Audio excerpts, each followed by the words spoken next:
For me, it's very simple, which is I don't I do introspection, right? Like I'll look inward, but I don't look backward, right? Mm, I'm always like, okay, I figured out what in this was my part, and I will work on that. But then beyond that, you can't control other people. You can't control outside factors. So then I just very much believe in moving forward. So not like brush things under the carpet, like nothing ever happened. I will look, what could I change about myself? What did maybe I do that wasn't in the best light? Was I hasty with somebody? Did I disregard someone? Was I so excited about something like I didn't pay attention to theirs, right? Like, so I will see sure. what could I do, but beyond that, I try to just move forward.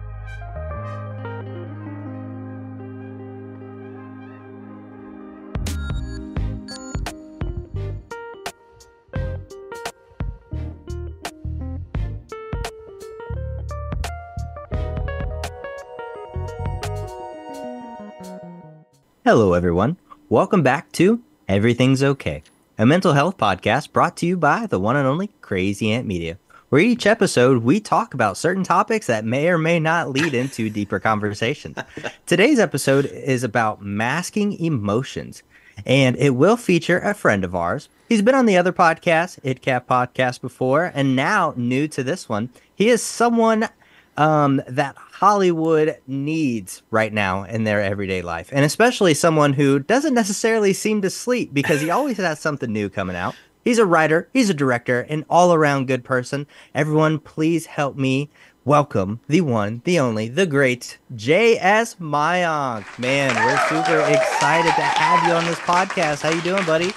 I am doing great. Thank you so much to both of you for, always being sort of like such a welcoming committee and such good friends. And yeah, it's really such a pleasure to be, on the podcast with you both. Thank you for having me. Oh, of course, of course. And thank you. Right back at you. You've always been a great friend and so supportive of what we try to do. And you're right there whenever we need you. And yeah, that's how we all get mate going where we're going, right? Very true. It's all the fun stuff, man. It's all the fun stuff. But yes, time to get into the nitty gritty. Yes. Masking emotions. It's very interesting because I try to, every time we start an episode or kind of come up with a topic for this podcast, I try to dive inward, right? I try to figure out what I do to mask emotions. And I think ever since I was young, not a lot of people know, but my parents got divorced when I was very young. I was probably about 3 years old. So I always felt like, being split in between two households was very masking because I felt like I could be one person in one household and another person in another.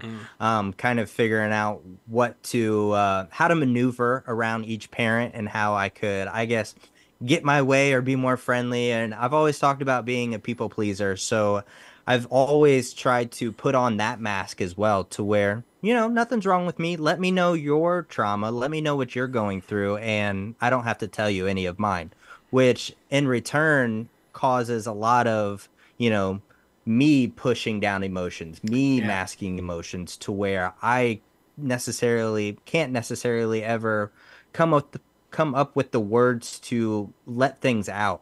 So that's always been my kind of challenge when it comes to masking and putting on masks because Dustin and I always talk about it, JS, that I feel like I have two different personas. I have this podcast slash, personal persona when we go out on business trips or anything, things like that, to where like I'm very social, I'm very able to hold a conversation, that type of thing. But me personally, I'm actually very anxious. I don't like really leaving the house and being in big environments. I love a nice night, with a cocktail on the couch, catching a new movie.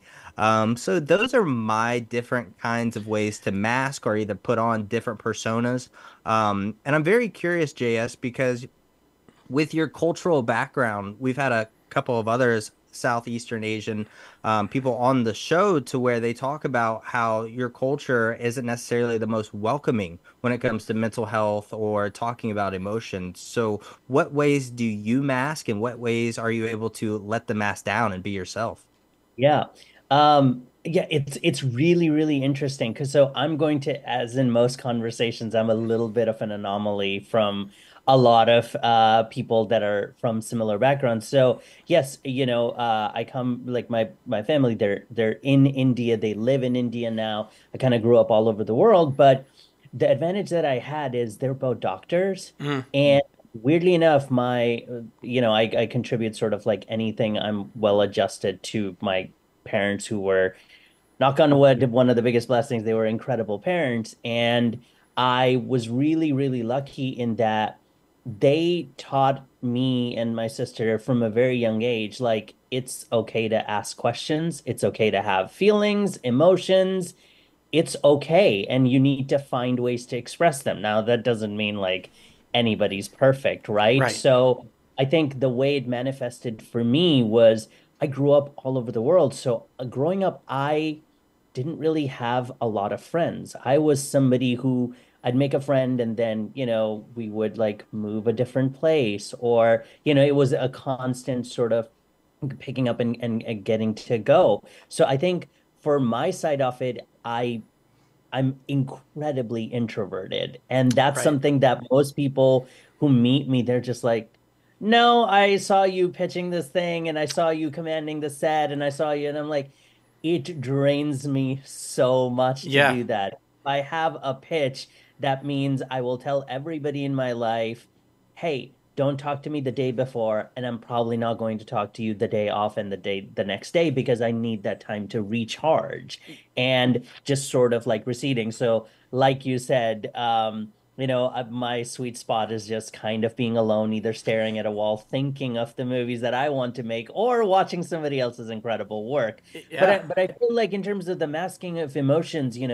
as somebody who is a writer and a creator, I have sort of learned to be somebody who just observes a lot of people. Yeah. I do hold space for a lot of people, and I think that's one of the reason why I'm such an actor's director, because I have a way of keeping, everybody around me sort of at a very even keel. So the way I like to describe it, and this happened to me about a decade ago, because you all know this industry, it's always like this, right? It's Absolutely. very high, it's very low. It's very high, it's very low. Yep. And the day everything shifted for me was when I learned that you have to sort of take yourself out of the equation in terms of the results. Right. You can't do anything you do for the result. So now, it used to be, I got great news about my career. I'm here. I got bad news. I'm here. I got good news. I'm here. I got bad news. I'm here. And it was becoming that this is not tenable. It was wreaking havoc on my mental health, right? And so I think I started to understand, what if I tied all of my sense of self, sense of worth, mental health with what I'm doing, Mm-hmm. not how it's doing, Right. just what am I doing? So the day my thing changed from, I hope this project goes, it just became, I hope I do the best job on this project because that's the only thing that's in my hand. So Yeah. now, if I get great news, I don't go there. I'm here. If I get bad news, I don't go there. I'm here. So or try my best to remain as, equanimous as possible. And again, there are struggles with that, ebbs and flows, but I feel I can quite pinpoint the moment where it happened on something, and I just said, okay, it doesn't matter. I'm gonna wake up tomorrow and I'm gonna do, what I love to do, what I'm lucky enough to do, and it has really helped my mental health so profoundly. And that's one of the things I tell most people in any profession, but especially who are creatives, that if you can stop tying your sense of self, sense of worth, sense of accomplishment in the result, Mm-hmm. tie it to what you're doing, you'll be infinitely happier. See, and so much to unpack there with all of that, but it's interesting because I think that anybody that knows all of us and has spent time with all of us, they would disagree that, oh, there's no way you guys are introverts, right? but we're all introverts. I'm the same way. I'm a loner. I like being alone. I like just having my downtime. I go off grid all the time and just want to be alone. So, Yeah. and people don't think so. I'm the mouth. I talk all the time. I'm out. But I'm not. I am, but I'm also not. But Right. also the generations. It's different. It's because you guys are a little bit younger than me. But because of what you said about how your parents were like, no, it's okay to ask questions. It's okay to tell us how you're feeling. It's okay. I, like Logan, came from a busted home, but it was because I lost my father at a young age. He died. And I took that, we've talked about this on past episodes, extremely hard. I broke down emotionally. I was a mess. Mm-hmm. And from my generation, I was told to man up. Hey, okay, grieving's over. Guys don't cry. You got to be the man now. You got to do what, kind of a thing. And so I think that's where my masking started. I was still broken on the inside. I was still that crying kid, but I couldn't show that anymore. I had to be what everybody said I needed to be. Men don't cry. I have to man up. I have to be this. And so I'm positive that's where my masking started. And I got really good at pretending to be happy when I wasn't, and hiding the fact that I was crying at night. And I like you, JS. I didn't have a lot of friends either. I was very quiet. I pretended to be happy with everything that was going on, but I didn't go out of my way to talk to people. In fact, I didn't find my voice until well into my teens. I was a very boom. I had one really good friend. I didn't try to make a lot of friends, because I always felt like that real emotion would come out. If I make a lot of friends, or if I start hanging out, or I start they're going to see I'm not really happy, that I am sad. And then, there's everybody again saying, be a man, you can't cry. Why are you doing this? And I just kind of carried that. And admittingly so, I'm still pretty good at it. Thankfully, I've got some people around me that go, hey, we can tell there's something wrong, but most people can't. I'm pretty good at keeping it to myself when I am upset or when I am sad about something. So, but it's interesting, like you said, how we each all come from different ways or different backgrounds, but we all found a way to be introverted and extroverted at the same time, which I think screams masking emotions, right? Because when you are an introvert and have to be extroverted in this industry that we're in, you do have to, because, and it's, let's be honest about it, it's not just sad, it's not just happy, right? Sometimes we're mad. Like, why are you rejecting this? That was really damn good. So when we talk about masking emotions, it's not always about sorrow or happiness. Sometimes it's about anger. Sometimes it's about frustration. Sometimes it's about, and you have to cut that off and hide that. And hopefully, by doing these type conversations and speaking about it more, we are starting to break that stigma that it is okay to talk about how you're feeling, because how you're feeling matters. And, so we're so glad that you're opening up and talking about it. So talk about that a little bit too, because you do, now that you found that even keel, right? You've learned how to, no matter whether it's good or bad, I'm just going to take it and I'm going to say I did the best that I could.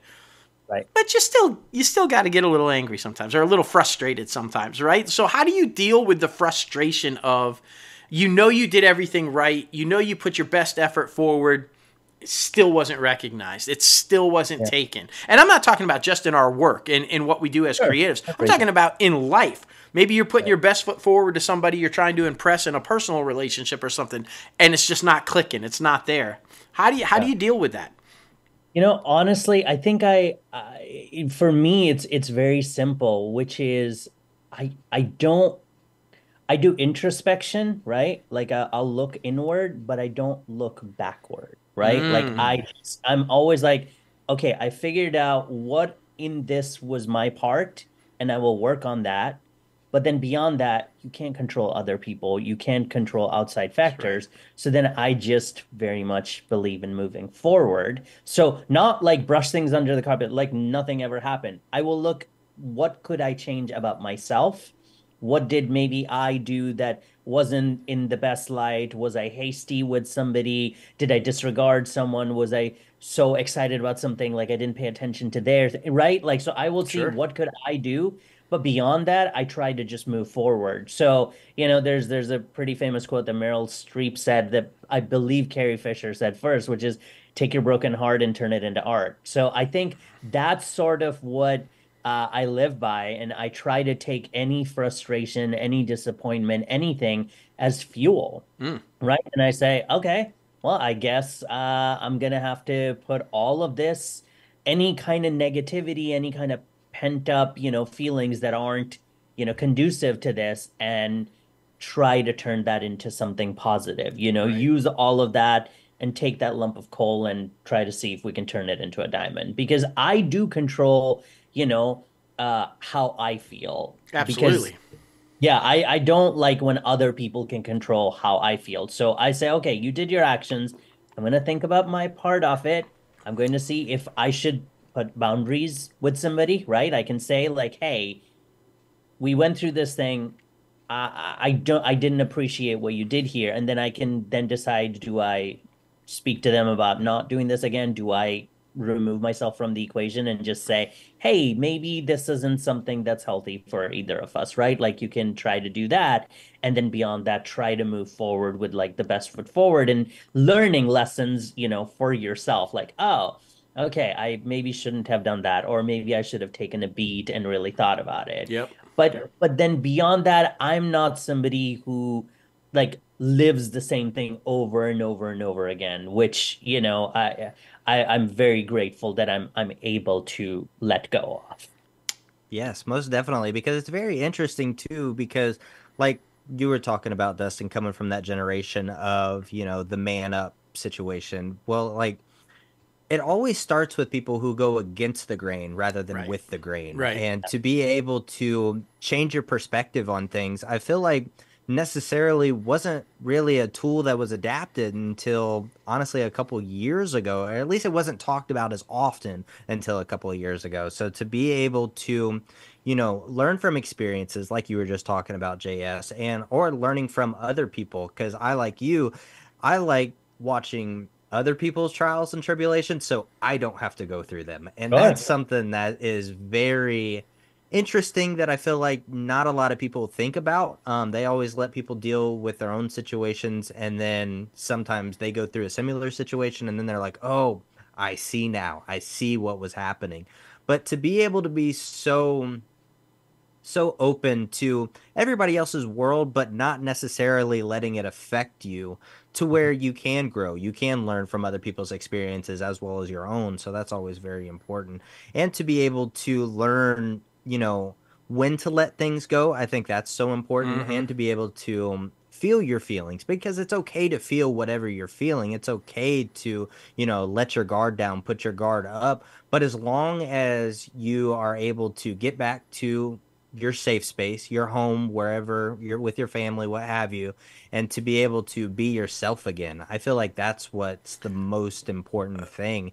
Because I mean, honestly, now, because I'm a freshly newly married man, and Congratulations. thank you, I appreciate it. But now even like building a home and building a family with her is completely different and completely safe to where like now and it's still warm, it's still wholesome, it's still love, but even when I go over to my parents' house, it's not the same anymore because it's like a different version of me, Yeah. right? Because it's like it was the younger child, young adult version of me, but now I'm like the man version of me growing into who I'm going to be for the rest of my life and to grow into this family that we're starting, that we're creating. So it's always very interesting to see how different events in your life change your perspective and change how you think about putting on mask and taking off mask. Well, and I think the key thing there that you said is someone safe, right? Because Yeah. I feel like when we do put masks up,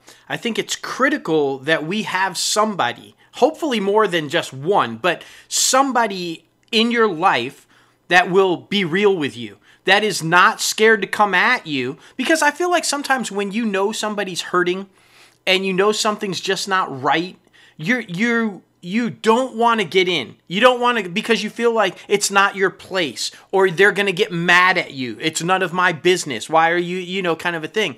But you need those people in your life that don't care if you get mad at them. That don't, that are like, I don't, whatever you say to me, it's coming from a space that I know you don't mean, but I can see that you're in trouble, and I'm not going to let you go down that path without acknowledging that you're in trouble. Because that's where I think we're missing out. That's where I think we need to work harder at life, in understanding that sometimes you have to do the hard things, and that person might be mad at you at first. They might come at you with anger, and they might want to try to kick you out of their life or whatever. But you've got to fight through that and know that you are doing the right thing, and that one conversation might save their life. It might be a thing that you just don't realize could have been the one, because I feel like people that are wearing masks all the time really just want to be seen. And that's the thing, right? That's the irony of it. They're putting on these masks and they're faking everything through life, but it's because no one sees them. And they want to be seen. They are desperately wanting to be seen. Someone please see that I'm not good today. Someone please see I had this happen to me today.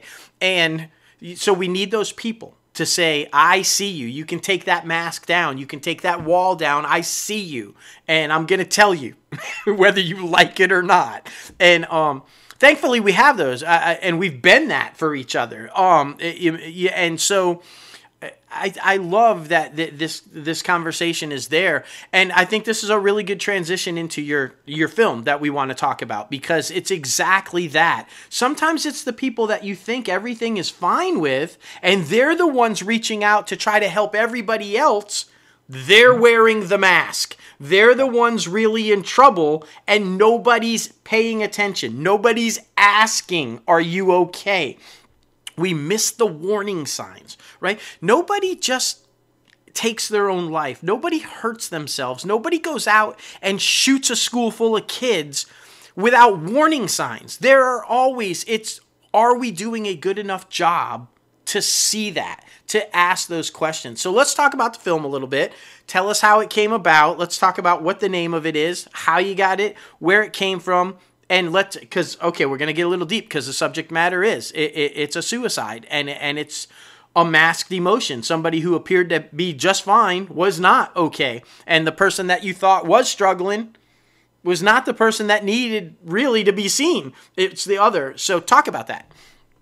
Yeah. Again, thanks so much for giving me this opportunity in the forum to talk about it, because, the reason we made this film was it's something we all felt. Everybody involved with this film felt it was something that we were all seeing around us, Right. and things sort of happening, but again, as we said, like not being talked about that much. So, the film it's a short film called Week.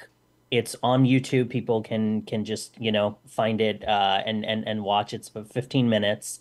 And it's a film that was born out of a real thing that happened. So my frequent collaborator, Catherine Castro, she's an actor, she's a producer, she's just an incredible artist and collaborator all around. And we had made a previous movie called Someday, where it was inspired by real events of something that had happened to her. And while we were making that, I put a moniker on there. A lot of times you'll start a movie and it'll say based on a true story or inspired Right. by a true story. Well, on Someday, we started with a true story told differently, right? It's something that happened, but I fictionalized it as a writer-director. So I said, it would be interesting to do another one of these. And she goes, well, if you want to go completely different direction, something really traumatic happened to me recently.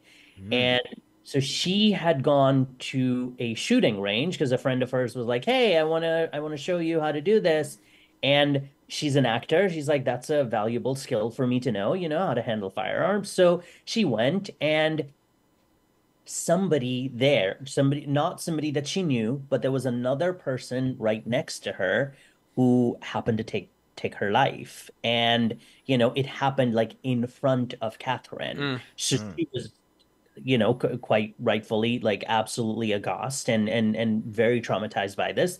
But she was telling me about this story, and she's like, maybe we should do something about it. I immediately sort of got this idea of, okay, here's how I want to do it. And I wrote up this short story about, a person who is depressed, who is having sort of suicidal ideation, who's really sort of overtly struggling with things. And then their support system, right? Who is somebody who is the rock, who is the person who takes care of everybody, coming there, checking in on her friend, making sure she has food, making for sure that she gets out and does things. And, it culminates in this interesting sort of revelation at the very end. And our movie ends with, asking for help is not weak. And that's where the title comes from. So we really want to encourage people to watch the movie and sort of see whether you see yourself in character A or character B, in Jen or Audra. Each of them need help in different ways. And we should all be open to having conversations about where we are and not berating people if they say that they're struggling, not saying, man up, woman up, they just, brush it off, get yourself together. That is not sort of helpful, right? Like sometimes people feel this is the way to get people strong. I mean, like it's just not that. And we wanted to do that in a very artistic and dramatic way. So it opens with an investigation. There's like a real film noir sort of feel to it because the way, I wrote the script and then in directing it, I really said to Catherine and everybody around my crew. In fact, our cast was amazing. We had Bridget Regan from, John Wick and Yep. Jane the Virgin, and then Patrick Husinger, who was in the second Jack Reacher movie, and he was in Absentia on Prime. So we had incredible actors, and they all kind of came together because they believed in the material. And I said to them, I don't want to make a PSA, but I do want to make something where people get sucked into the story and then whomever they relate to, and then, there's a twist that happens, and for them to go, oh my God. So as the credits are rolling, for them to kind of internalize, watch the movie back in their mind, thinking, do I do a little bit of that? Have I felt that emotion? Have I been watching TV and somebody coming and telling me, "Hey, it's been 6 hours," and Yeah. you not even realizing, like, oh, and you don't even remember what you're watching. It's just on. It's white noise, right? Like there's ways we kind of played with time and placement, and we sapped out all the color. We made it black and white. We made it stark to really sort of put you in that headspace of this character and try to see for people to kind of get an understanding of it. So that's essentially what we're trying to Well, get two at. things right there, and I know Logan is going to talk about this too, but two things that you said. One, for the example of berating, because there's a great scene in there where the husband is, what do you possibly have to be unhappy about? You have everything you've ever wanted. I give you everything. As somehow making her feel like just because she has all of these worldly things or materialistic things that she has this perfect life, right? There goes that berating that you were talking about. And the other one, and then Logan can jump on this because we talk about this all the time. Like you said, we're not out to make PSAs or try to tell you how to think, but we want you to think. It's Right. nobody just sits down and talks about suicide. Nobody sits down and says, "Hey man, oh my gosh, let's talk about this person who did that." But when you can use art to start a conversation, like you said, after the movie, they're like, "What did I just?" I know somebody who does that. I know that, and that starts the conversation, right, Logan? I mean that's what it's all about. If you can use your art to start conversations, that's Yeah, I completely agree. And I mean, one of our favorite sayings that we love to say almost every week on the podcast, both podcasts, is the best form of education is through entertainment.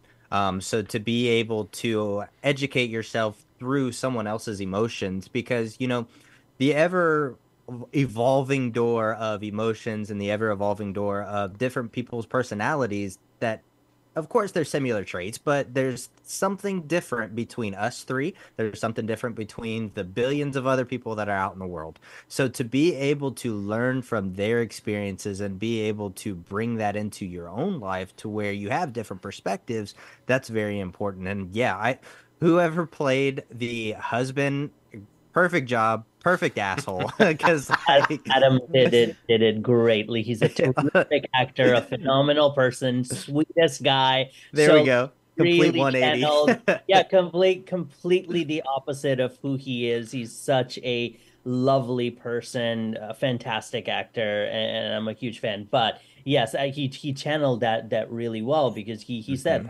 I know people like this, right? Yes. Yeah. And a lot of times, I mean, as you said, Logan, like or all of us have been saying, like material possessions, success, like any kind of these things have no correlation with actual happiness or contentment, That's right? Like right.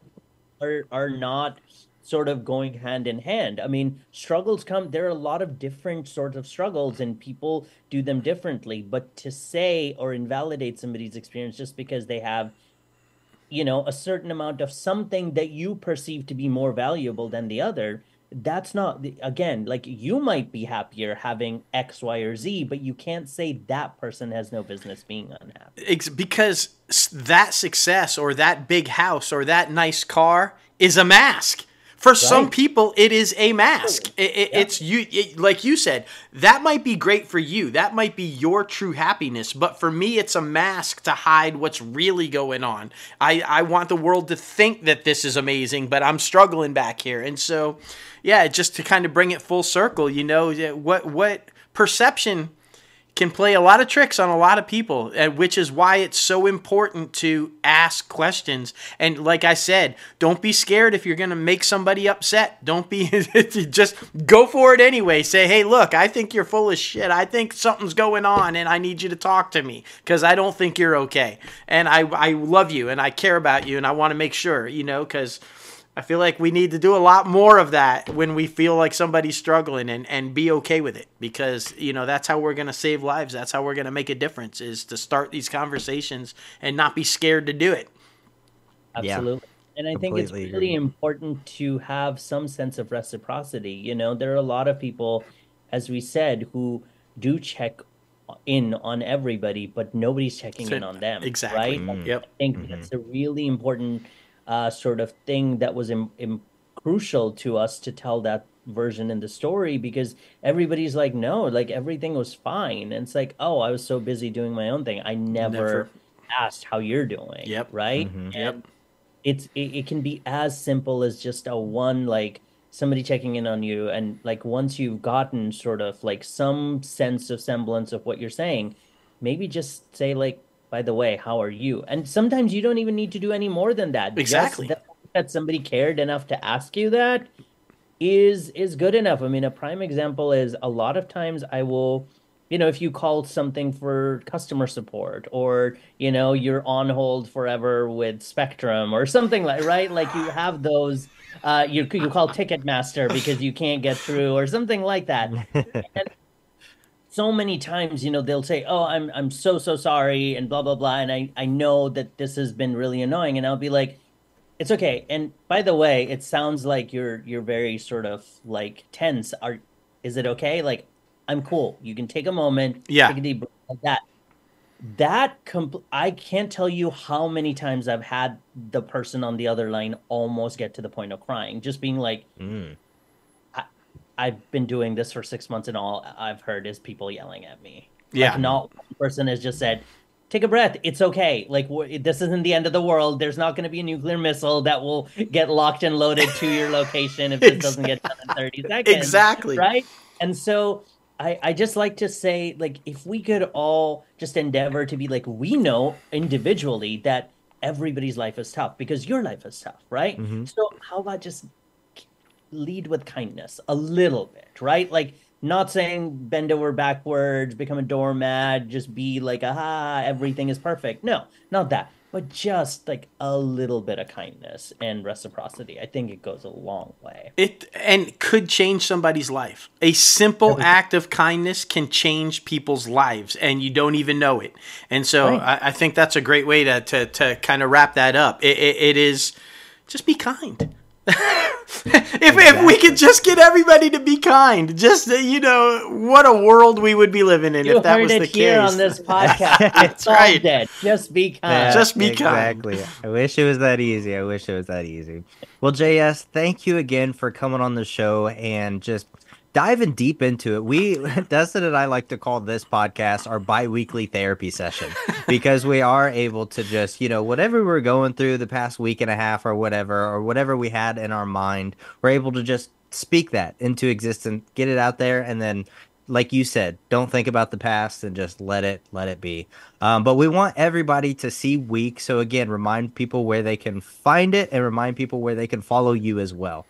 Absolutely. For everybody watching, if you have 15 minutes, please, or if you know somebody who is having struggles with mental health, or that you feel they can't really talk and you're trying to find a way in, maybe send them a link to this YouTube short. It's called Week Short Film. You can find it on YouTube.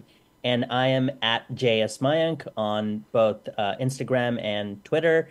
But yeah, I would love if anybody listening to this, if anything we all said here echoes with you, to please just watch the film. It has I can't tell you how many messages I've gotten from people that I don't know at all, and Catherine even more so, being the face of it, right? Where they've said we watched this, and I immediately sent this to my best friend, or I Yep. sent this to my sister, or I felt so seen and I did not see this thing coming. And I'm more of the person that nobody, ever checks in on, and so on and so forth. So it's um, allowed a lot of conversation. And ultimately, that's really the biggest point is if even one person watches this and is like, okay, I need to go talk to someone, I need to ask for help, That's right. then we've done more than enough of our job as artists. Yep. Completely agree. Completely agree. Well, listen, man, thank you again so much. We appreciate it. It's been an amazing conversation and we've learned more about you. So that's always very fun and always grows our bond closer with our guests. But listen, take care. Thank you again so much. And we'll be talking to you soon. You too. Thank you. All right. Bye. Bye. Oh my goodness, what a beautiful conversation, beautiful conversation. But like we've been teasing for the past week, week and a half, 2 weeks, we've been talking about emails. We want to Yes. get emails from you, the listener out there, to talk about your triumphs and your low points. Whatever you want to talk about as far as mental health, we are here for you. We did get a couple of emails in. We do want to single them out though, because we want to talk about it more broadly and kind of give our viewpoints on certain things. So our email that we'll be talking about today is from Terry, and they wrote into us. Anyone else here ever broke up or refused to date someone because of their mental health? Just to avoid dragging that other person into your own shit, especially if you're going through a difficult time overall.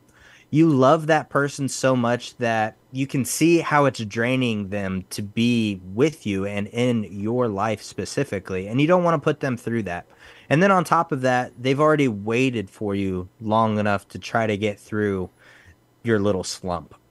Terry, first of all, thank you so much for sending in your email. Yeah. It takes a lot of strength and courage to be able to talk about something like this. But I feel like for this specific situation, there's always two people in a relationship, right?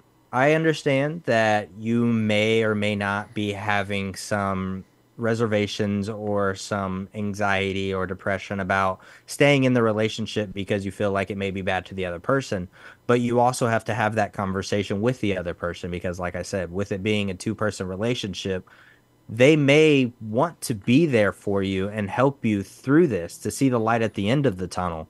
But with having that conversation, because communication is key, they may not also want to. So it's always about communication, being able to figure out what each other once and being able to grow together or grow apart to where you could still stay friends or even get back together later on down the line. But I think the first full step is to have the conversation with your partner to be able to figure everything out. And another critically important thing to do, Terry, is to look inward, because you might be feeling distance. You might be feeling like they're pulling away because you're putting this burden on them and you don't want to put them through that.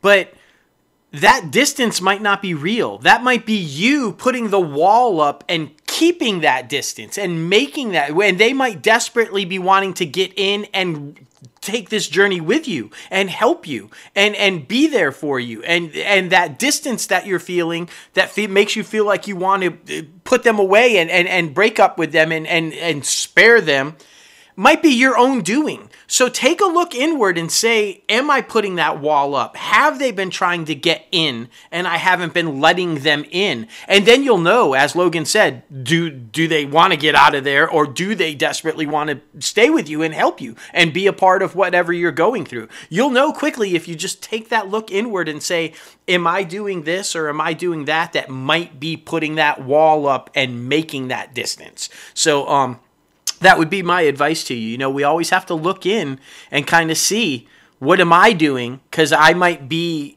something that I'm not even aware of, because we all do it every day. We all do things that we're not even aware of every day that might be causing things that we don't want to happen, but we're inadvertently doing it. So, yeah, but thank you so much, because I know for sure that's definitely a struggle that a lot of people are probably going through right now. You know, and what is the right decision, and how do you get past that or not get past that? And so you writing us and having that conversation and opening this up, that's going to help some people, and we really appreciate that.